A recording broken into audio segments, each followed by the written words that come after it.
Okay guys, sa last video ko, TH13 yung ginamit natin. Kaya ngayon, try ko naman dito sa TH14 maka 3 star. Bale, ito pala yung mga kalaban sa Classic War ngayon. Tatlo yung TH16 nila. Tapos dito sa amin, iisa lang, rush pa yan. Kaya dito, sabi ng kasama ko, lugi talaga. Pero walang susuko kasi dito nakasalala yung win streak ng clan. Tapos dito, may nag-request ng queen charge lalo naman daw sa TH14. Kaya kahit hindi ako sanay mag queen charge, subukan ko pa rin. Kaya tara, tingnan natin yung unang base.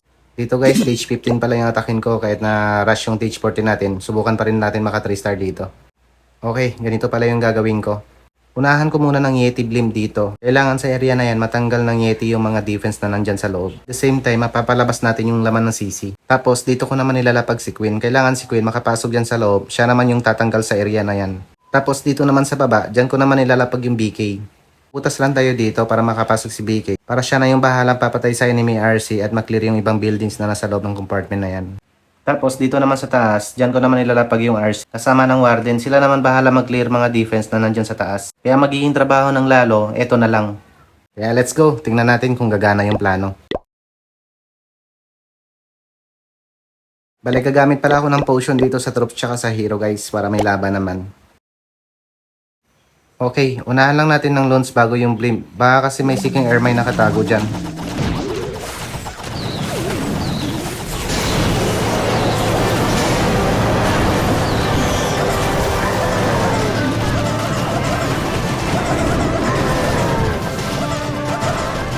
At yun na nga nangyari guys, failed yung Yeti blimp.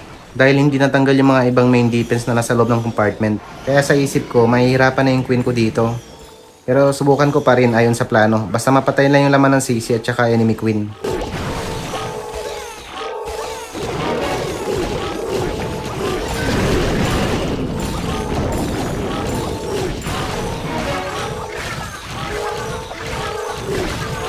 Dito guys, nilapag ko na yung BK. Doon ko siya papuntahin sa enemy RC compartment.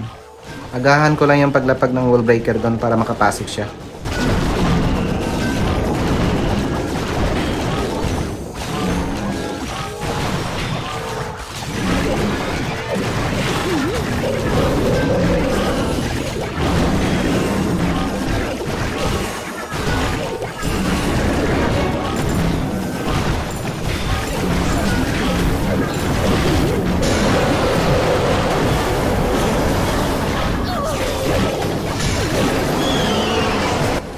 Tapos dito pa lang nangyari, yung queen ko, mukhang papalayo sa town hall at papunta sa taas dahil late yung pag-clear ko sa mga buildings na nasa labas. Kaya ang ginawa ko, binutasan ko na lang to para makalipat si queen sa kabila. Para siya na lang yung kukuha sa scatter dalawang expo. At dahil failed nga yung Yeti Blim, tapos si queen lumayo pa sa town hall. Kaya ang ginawa ko dito guys, si RC na lang at saka si Warden ang bahalang kukuha sa town hall.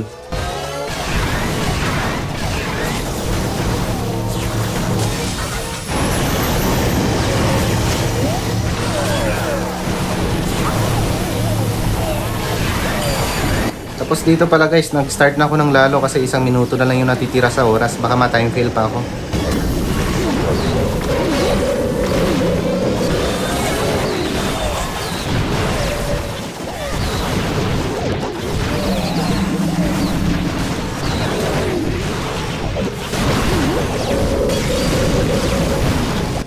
Dito mukhang makakachamba sa unang attack. Buhay na buhay pa kasi yung RC, tapos si Queen at saka si Warden. Tapos marami pang loons na tira at saka may isang priest pa na iwan.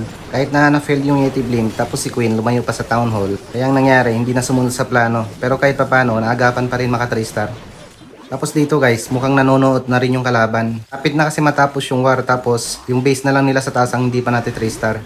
Naklear na kasi yung mga nasa baba nila at gitna, kaya shoutout sa mga kasama ko dito, ang gagaling din talaga nila. At dahil lamang na lamang yung kalaban guys sa taas, tapos may 8 win streak pa sila, kaya ito yung naging result ng laban. Talo! Sorry.